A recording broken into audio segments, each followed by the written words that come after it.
دنیا میں کچھ نہیں ہے، اگلے جان میں ہے سب کچھ، مگر کمائی ادھر ہے۔ یہاں سجدے یہاں کرو گے، بدلے ادھر ملیں گے۔ رکوع یہاں کرو گے، تماشے ادھر دیکھو گے۔ تلاوت ادھر کرو گے، عظمت کا تاج وہاں پہنو گے۔ یہاں قرآن کھلے گا، نور ادھر سے برسے گا۔ کیا جوڑ ہے، فرش پر قرآن کھلے اور عرش کے کنگروں پر سے نور اترنا شروع ہو جائے اور ان دونوں کے درمیان رشتہ قائم ہو جاتا ہے۔ ایمان والے، تیری تو دنیا، تیری دنیا بھی آخرت ہے، تیری آخرت بھی دنیا ہے، یہ دونوں اتنی پاکیزہ گزارو، اتنی پاکیزہ گزارو کہ آسمان کے ستارے بھی تمہیں جب نور برسے تو وہ بھی تمہیں سلام کریں، وہ آسمان کے ستارے بھی تمہیں سلام کریں۔ حضرات بزرگ جاگو، میں آپ سے بات کہنے لگا ہوں، یہ مت سوچو کہ جوان نہیں آتے مسجدوں میں، یہاں دیکھو کتنے جوان بیٹھے ہیں۔ یہ مانتا ہوں کہ جوان اکثر نہیں آتے، مگر بزرگوں کی عبادت جس دن قبول ہو گئی، یہ جوان روتے ہوئے مسجدوں میں آئیں گے۔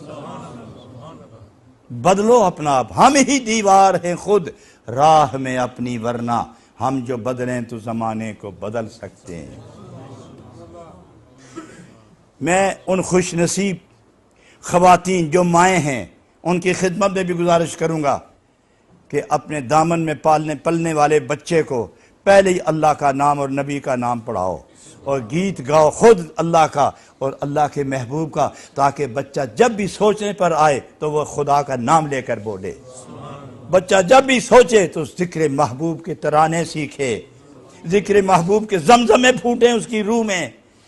ماں کی گود ہی سب سے بڑا مدرسہ ہے، اور وہ باپ جو باوضو زندگی گزارے اور وہ ماں جو سجدوں میں زندگی گزارے، ان کی اولاد بھول بھی جائے تو ایک دن منزل تلاش کر لے گی۔